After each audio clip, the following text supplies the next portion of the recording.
From beyond the Beltway, this is Bruce DuMont with our weekly analysis of national politics, featuring occasional injections of rumor and innuendo, all offered up by our panel of political insiders, pundits, power brokers, public servants, professors, and most importantly, plain-speaking Americans from coast to coast. Tonight featuring commentary by Republican Judith Sherwin, Democrat Rush Darwish, and our dueling callers from Spokane, Washington, David Kilmer and Joy Wagner. Our program tonight continues this evening. Nice to have you with us on this post-Christmas broadcast for 2021. And Judith Sherwood, I want to begin with you because in this segment with you and Rush, I want to talk about sort of some of the big stories that happened this year. What, in your view, give me the short version, either one or two things that you thought, historically, we're going to be talking about this 50 years from now. What is it? Well, I don't know if we're going to be talking about it 50 years from now, but I think that America, certainly in the last quarter of this year, has been saved by juries, by common citizens, the regular people who get picked for juries, who understood what they were supposed to do in those situations. I mean, it takes lawyers 3 years to learn how to sort through facts and apply the law. Jurors get to learn how to do it in 2 weeks, and they get their instructor is the judge. And they have to get through, I'm a lawyer. I spend my life in a courtroom sort of spinning things so that I will get the jury to go my way. And juries are very smart. They really are. And we do well to put our faith in them. And I really believe that 12 people, tried and true in several cases, very much saved America. Rush Darwish, what is your answer to the same question? Of all the myriad of topics that you and I have discussed on this broadcast and we read about in the newspapers every day, what's the one issue that stands out in your mind from 2021? COVID-19. COVID-19 continues to haunt us. It continues to evolve, and we will be talking about COVID-19 in 2022 and many, many years to come. Every time we take one step forward, sadly, we are learning that we also take 2 steps backward. I was actually just in the hospital yesterday, and I walked into an emergency room to visit a close relative, and all I saw were beds of people that were outside of the rooms because they were so overloaded, and most of the people coming in were diagnosed with COVID-19. So this is not going anywhere. This is a race between technology and, of course, people just deciding to wake up and get vaccinated.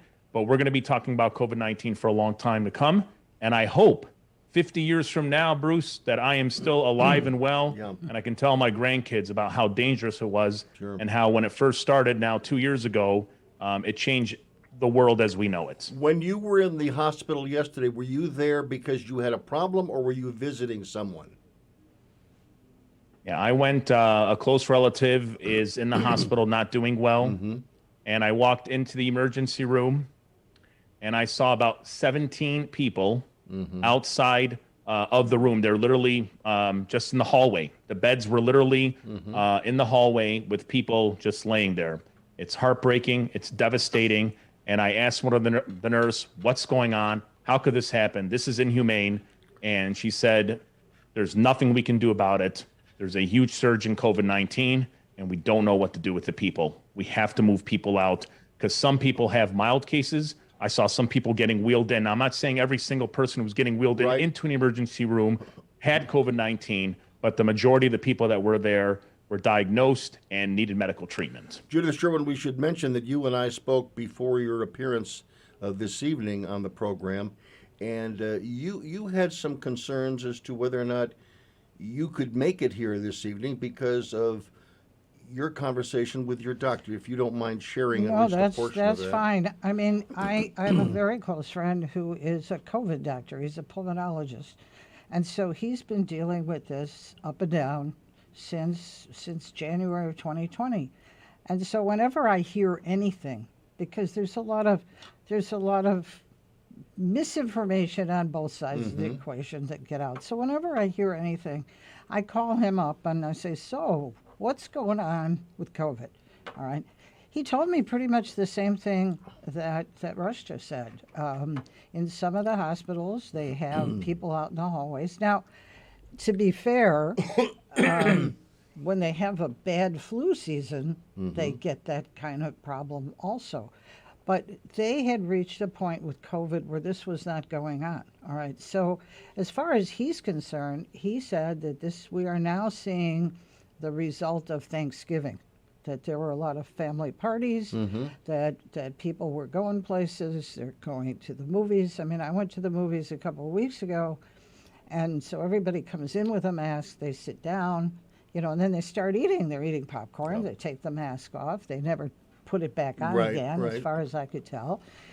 There was one lady sitting about 3 seats away from her. She started blowing her nose. The person that I was with, I thought she was going to have a stroke. She said, we got to move. So we must have moved 3 times during the movies. But I think things had calmed down a little bit. It's like what Bruce said. We take a step forward, and then we start taking some steps back. Right. So it's still a pretty scary thing. And his advice to me was, don't go anywhere. I said, well, I can't not just go anywhere. I mean, you got to do some things in a sensible way, but this is where we are. Rush, back to you.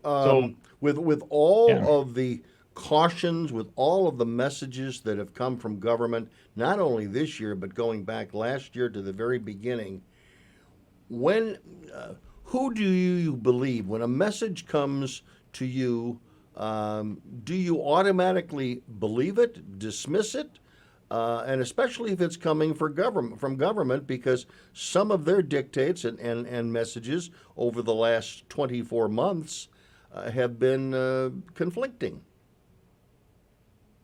Well, first, let me just say this. Judy and myself, when we were on the show 4 or 5 weeks back, it's fair to say we don't agree on everything. But I'm telling you, here's one thing we all need to do, is that if you're really having a hard time believing what government officials have to say, if you have a hard time listening to what we call those national level doctors, talk to your local doctor, talk to your local physician. Yeah. Right. I just spoke to my doctor today because here, I'll shoot straight with you. My wife, now you guys, you're going to get a kick out of this in a bad way, of course. So at my wife's work, she had a meeting with 4 people. This was literally on Thursday. All of them were vaccinated. And yes, they said at some point they took their masks off during the meeting. It's normal. Come on, let's be honest. Sometimes you're talking, people get uncomfortable. But here's what's crazy. They're all vaccinated.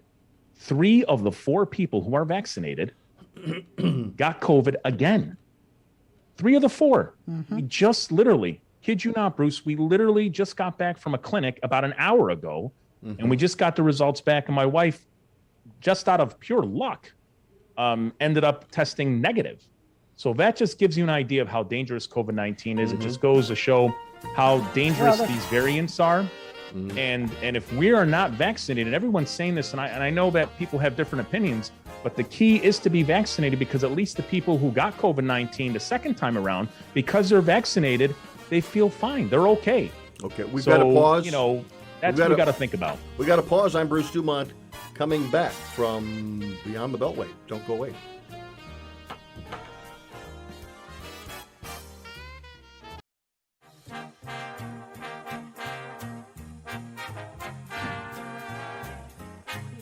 Bruce DuMont back. We continue with Beyond the Beltway on the day after Christmas, and we're talking about COVID because it really has been the defining issue of the year. I know Judy mentioned that trials and jury verdicts also are played an important role, and I do agree with that, because I think it basically buoyed the whole concept of the jury system.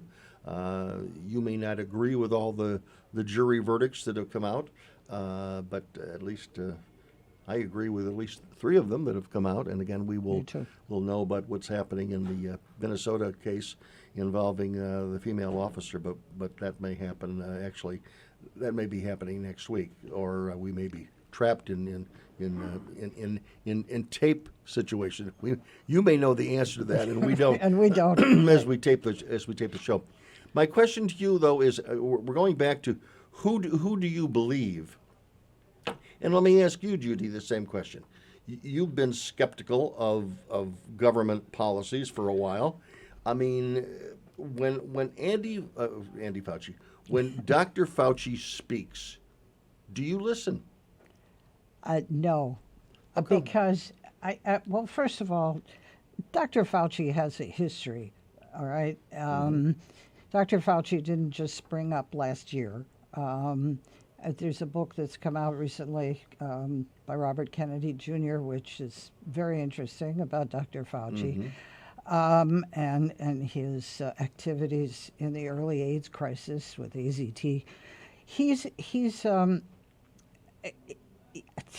has said so many things in so many different directions over the past 24 months that it is really hard to listen to anything he says.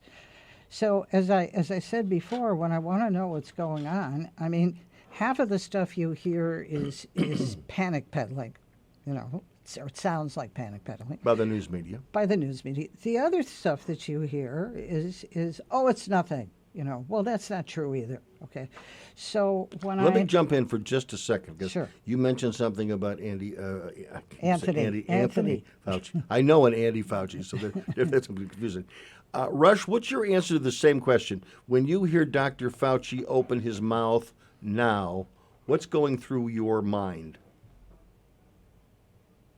I think Dr. Fauci is a great doctor. I think what ended up happening is it could be his fault or maybe it's not. But in the peak of the pandemic, people started to like Dr. Fauci and some people started to hate him. He somehow, some way became a polarizing figure. Right. Now, I think Donald Trump played a big part in that because here he is on the COVID-19 response team, but yet, into the process, Donald Trump started to belittle him, say he doesn't know what he's talking about, and then he moved him out of the main responder or the main person who speaks in front of the mic. And then, like I said, he became this cult figure. So whether it's his fault or not, he ended up losing credibility as a doctor and kind of started to become a celebrity. So yes, whether I like him or not, the fact is this: because things became clouded, his credibility when he speaks, unfortunately, there comes baggage with it. Dr. Francis Collins, former head of the NIH, who's now departed, he said on television last week that we maybe should just kind of tone it down a little bit, and we may all end up getting it, but we have to find a way to get on with our lives. We can't let this dominate us. Right. And I'm wondering, that seems easier said than done. Well, I'll tell you, Bruce, to pick up on that a little bit, Francis Collins is a pretty smart guy. Yes. Okay, and has seen a lot of, and is Fauci's boss. Okay, Yeah. or was. He's seen a lot of stuff, and the truth is that, so you have this new variant, Omicron. Okay, and every report, I guess there's one person who allegedly had it in the United Kingdom who passed away. Okay, we don't know anything more than that. But all the accounts of this are that it's pretty mild. I've heard some interesting things about why this is different and why it's mild. One of them is that apparently it attacks the nasal passages and the throat instead of the lungs, so that makes it less virulent. Severe. Okay, but if you were watching MSNBC or CNN or reading the New York Times, I mean, they're treating this like smallpox. I mean, it's just. But not, I'd throw Fox into there as well. Fox too, Yeah, absolutely, all of them. I mean, they are treating this like it's smallpox. This is crazy. All right, so is it possible that at some point this may evolve? Evolution may take us to a virus that comes from COVID that's a really bad virus, worse than anything we've seen. Yeah, everybody who talks about it in an intelligent way will tell you, yeah, that's possible. But this one isn't it. So for everybody to be running around with their hair on fire about Omicron, it's not more dangerous, it's more contagious. So people who are sitting in its proximity are apparently going to get it. And we may all eventually get it. And when we do, the virus won't have any place else to go, and that'll be the end of it. But that's going to take a long time. Rush, is there anything more that the president can say? He gave his speech this past Tuesday. Is there anything more than he can say to get people to vaccinate themselves, to get vaccinated? Because I don't know what the new got a message problem. is. Yeah. We got a problem, Bruce, and the fact is this. The president is also, doesn't matter who the president is now, when a president speaks, pretty much 50% of the country is going to listen because they lean in the side of whatever the political beliefs are of the president, while the other half is going to discredit the president. Doesn't matter if it's Trump. It doesn't matter if it's Biden. Right. So at this stage, I don't know if Biden can say anything where the person who's convinced, and I have Republican friends, there's nothing Biden's going to say right now where they're going to believe him. They think he's a Democrat who doesn't know what he's talking about. They think he's part of the conspiracy. And likewise, on the other side, whoever the next president is, if it's, let's say, Donald Trump, if they're a Republican, they will get the same treatment. So right now, there just comes a point where people have a choice. You either go get vaccinated because it does work and the science does support it, or you just stay home. And unfortunately for some folks, they're going to find out the hard way that if they are not vaccinated, you don't know what variant is going to get you, whether it's Omicron or the standard COVID strain, whatever that may be. And that's when you will suffer. And I wish people can now at this point make the right decision. You don't have to listen to the president. Just go by the facts. I was at a dinner party last evening, and this observation was made by a fairly bright guy.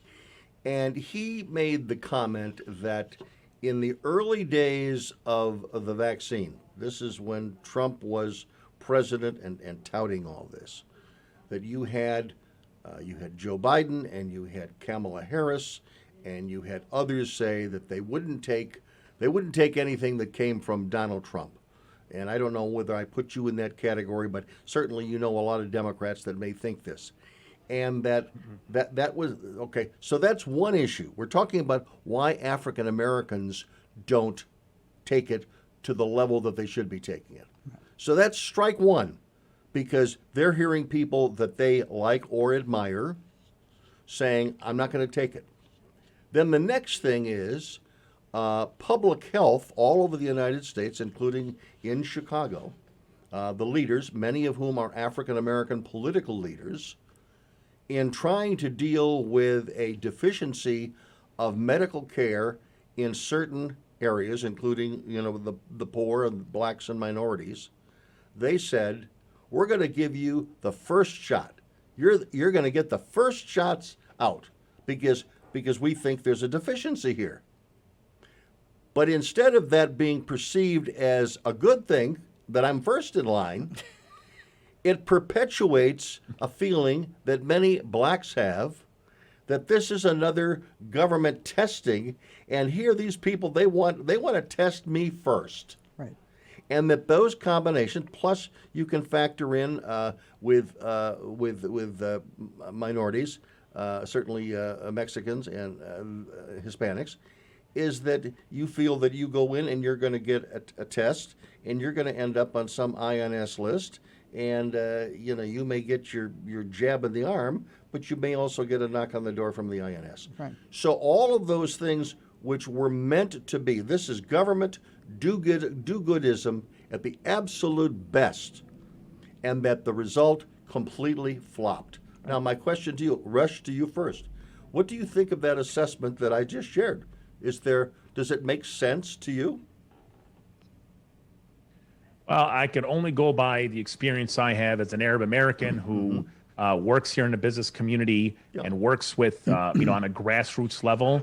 And I can tell you that not one person I ever spoke with, Bruce, felt that when that vaccine came out, that if they were first in line, that they would feel that they would be targeted or they're being tested, so on and so forth. Okay. I got to tell you, I think the problem is, and I know that Judy's going to say Russia's, again, this crazy Democrat, but there was a pivotal moment in the Donald Trump presidency when there was discussion of the vaccine, when the safety precautions came out about COVID-19, when that information came out with the masks.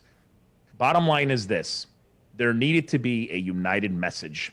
It shouldn't have been about who's a Republican. It shouldn't have been about who the Democrat was. We should have just listened to the doctors. And maybe it wasn't going to be Fauci. But what ended up happening is you got mixed messages about masks and you got mixed messages about the vaccine. It became political. Right. And once it became political, Well, that's when everyone started to take a side. And you can look at our country right now. Half the country But vaccinated, the other half not yet. But it became. So I don't but it think it's became- necessarily about race. I think it's about just people not fully comprehending how important it is to get vaccinated, and they're not believing what they're hearing from certain individuals. Rush, we've got to pause. Judy, we got to pause as well. When we come back, we're going to be heading to Spokane, Washington, and welcoming our regular guests on this program, making their first appearance live. Don't go away. One and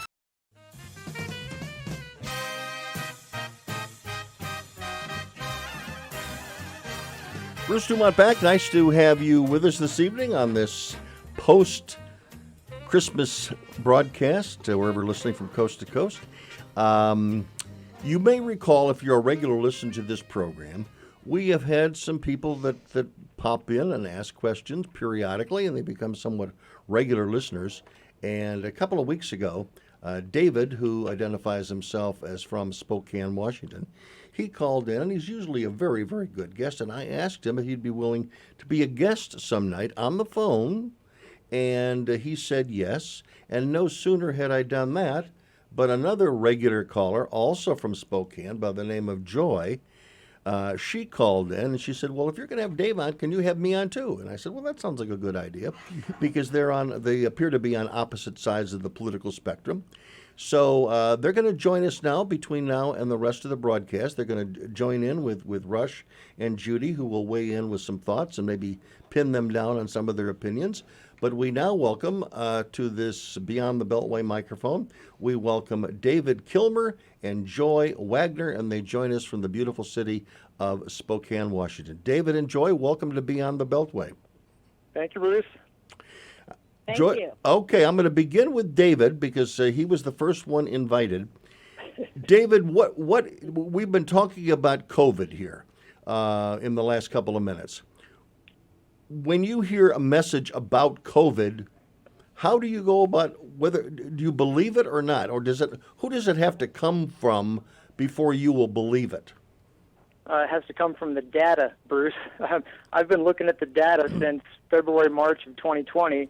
That's when, I think I told you before, that I wrote every person in my state, from my city council to the governor, about where I saw them doing a bad approach to correcting COVID, because they were trying to do these targeted or they were doing broad spectrum isolations of everyone. Instead of saying at-risk groups, you should stay at home and self-isolate, it was everybody stay home unless you're a quote-unquote, someone who's like a healthcare worker like my wife.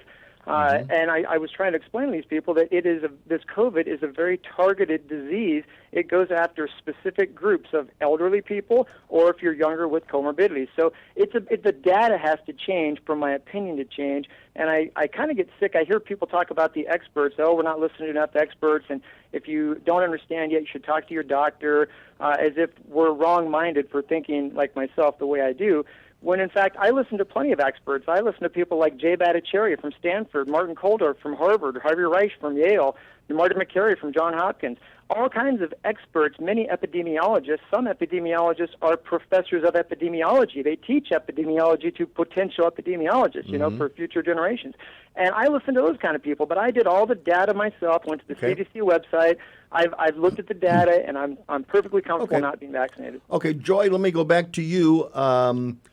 Answer to the same question. When you hear a story about COVID, how do you determine whether or not you're going to follow the advice given?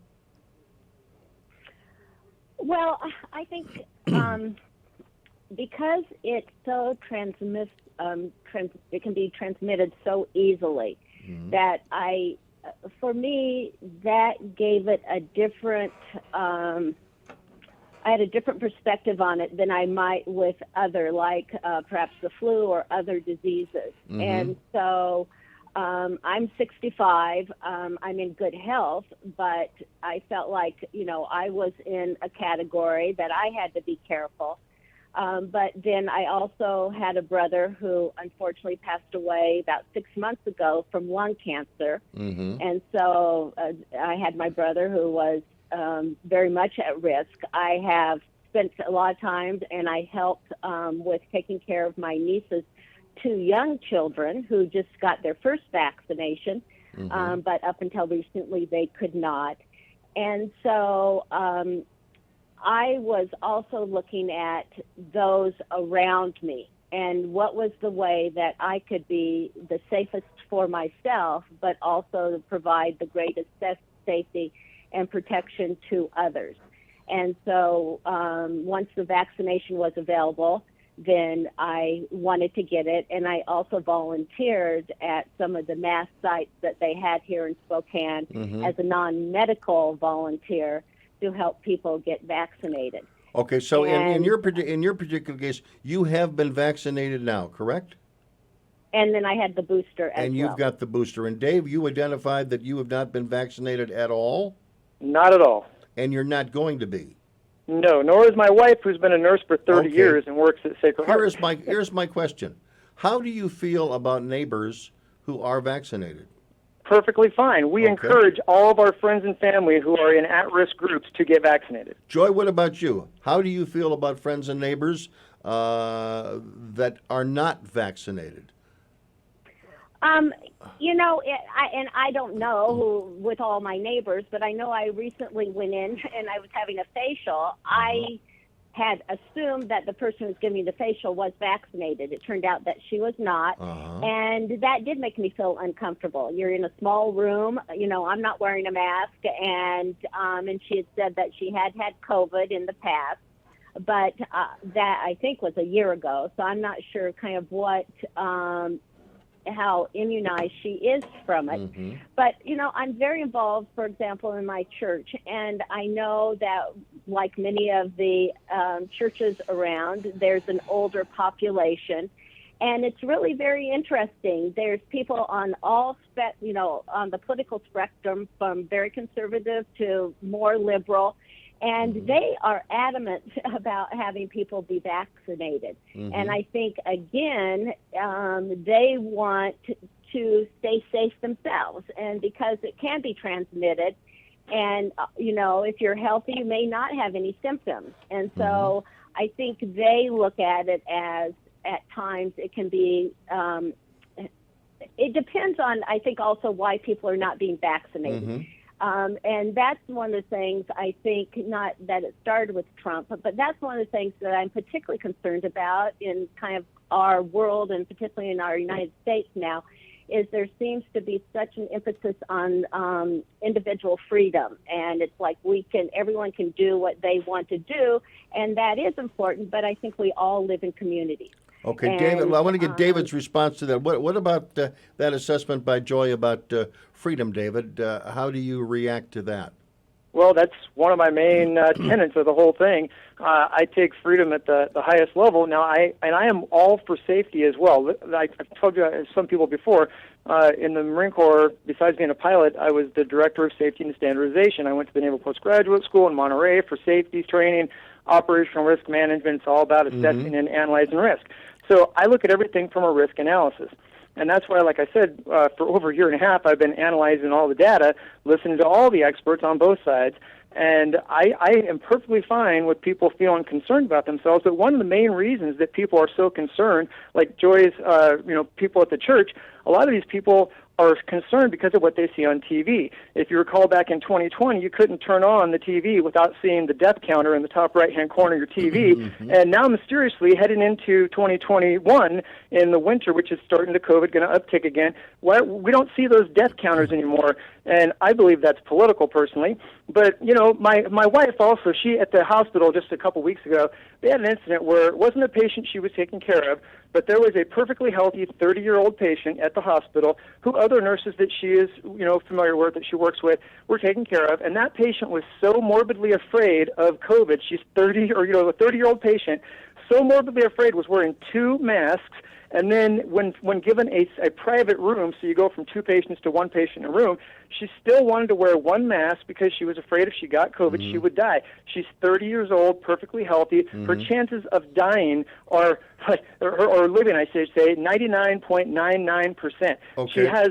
I want to go back to Joy, because I mentioned that the two of you frequently call in this program on the same night. And Joy, let me ask you, what is it about Dave, either what he says or the way he says it, that tends to prompt you to call the show? Well, I don't know if it's him in particular. I mean, of course, I say, oh, Spokane. Yeah. And I think Spokane is becoming more of a purple city. Yes. And so I just, it was during the Trump era that I started listening to the conservative radio shows. And because I spent 25 years in the Bay Area, I grew up in a very Democratic family, and there's something about Trump that I don't equate with being Republican, or I didn't at the time. I just felt that he was a very dangerous person, and I didn't understand how people were supporting him. And so, and again, I'll be very honest, I came from a pretty narrow mindset, coming from the Bay Area. And so that's why I started listening. And so I'm trying to better understand why people have different positions that they do. So David, do you know? Go ahead. Finish your point, Joy.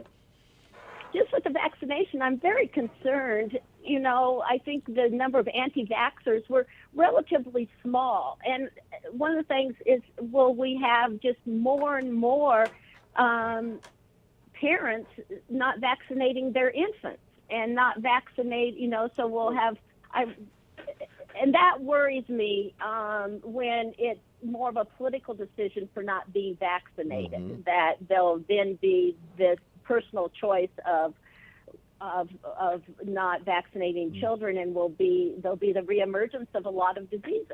Okay. Sorry, when we come, Dave, Dave, we're going to have to pause. We've got a break coming up. You know about the breaks. When we come back, we're going to go to you to respond, and then Rush Darwish and Judy Sherwin around the microphones here at WIND in Chicago want to respond to what you've said thus far. I'm Bruce DuMont. We're talking to Dave Gilmer and Joy Wagner, just your average listener to Beyond the Beltway, dueling tonight from the beautiful city of Spokane, Washington.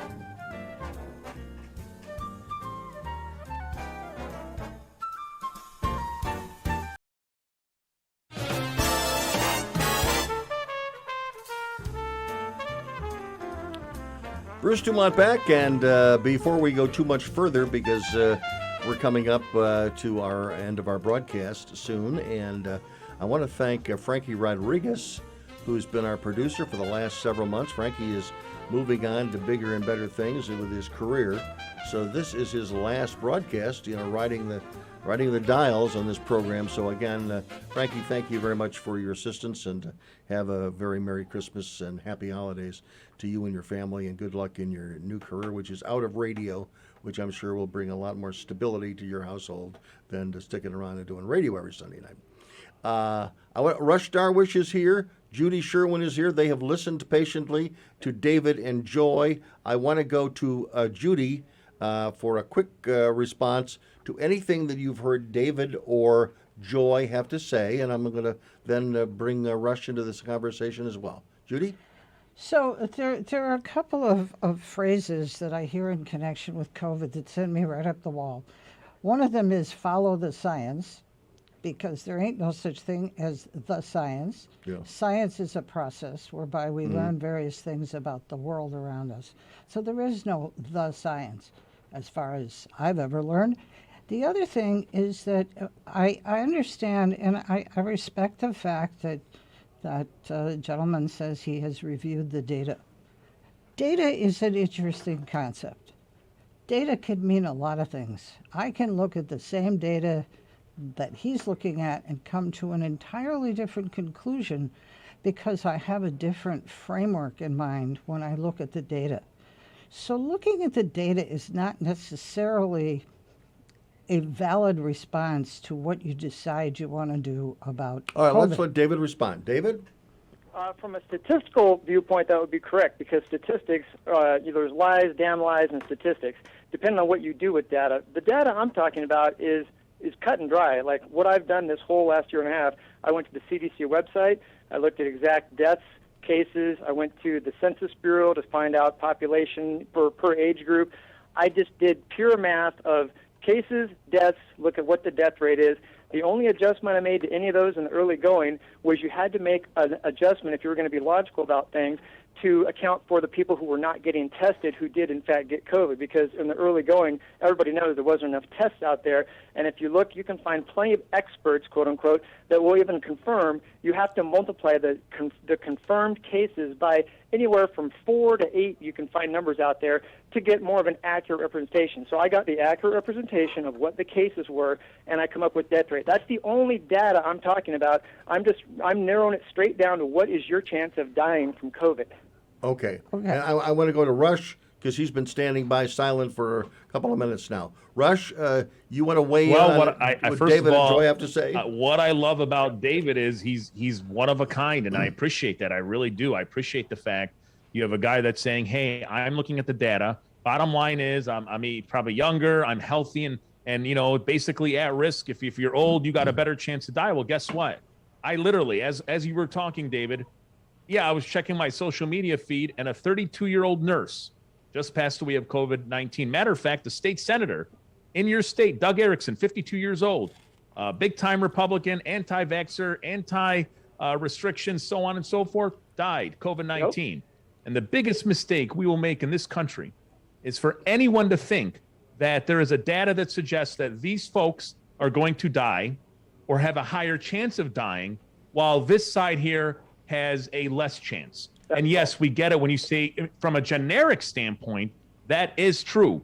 But there's one thing that you're missing, David, that's really a shock to me. If you're really about the data, then the very least I would expect from you say, all right, you got this vaccine, why not take it? Because your chances of getting COVID-19 and the chances of, God forbid, you getting it and getting sick from it is much lower.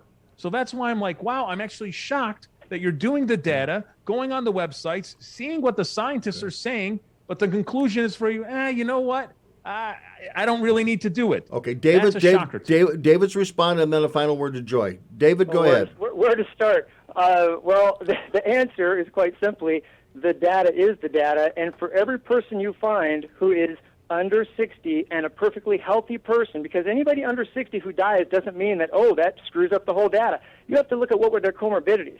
But when you narrow it down to anyone who has died who is under 60 with no comorbidities, for every one of those people, there's at least another person you'll find. Look it up on the internet. You'll find all kinds of people in their 90s. There's a few 100-year-old sisters who had COVID and recovered. For everything you would expect but you don't know what everyone has, David. You don't know what COVID will attack. We don't have enough data that says it. You don't know. God forbid if you get it. You don't know if you have an underlying condition. We have the data. That COVID goes the truth is, Joy Wagner. I want Joy to weigh in. Joy, your final word on this. Well, what I find really interesting is that Trump was the one who put together the whole process to quickly get out of a vaccine. And so this switch where he was the one who, was citing that over and over again as one of the big accomplishments of what he achieved, why there was the switch then that mostly on the right will be people who will not take that vaccine. It seems like that was something to support Trump that people would line up very quickly to do. And I just, again, I guess because we live so close together, unless you're up in the mountains in Vermont, I think you have to look beyond what is best only for you. And not that if the vaccine can somehow harm you, you have something, immunities or something that you don't want to take it. But otherwise, if you don't think the vaccine is a danger, to me, there's so many reasons to protect people out there. The more we're vaccinated, the more everything's going to open up much quicker. The economy will get back to running much quicker. I don't see why. Joy Wagner, and David Kilmer, we are out of time for this segment. I thank you very much. 2 regular listeners to this program. You have about a 10-second response, Judith. You only got 10 seconds. Thanks. The assumption that Joy is making is that taking the vaccine is going to get us all back to normal quickly. That's not happening, and that's part of the reason that you still have this hesitancy. And somebody needs to be square with the American people about exactly what the vaccine is and what it can do for them. Okay, Judith Sherwin, thank you very much. Rush Darwish, thank you very much for being with us. It's been good getting to know you this year. We're going to have you on a lot more in 2022. I'm Bruce DuMont. Good night from Elk Grove Village.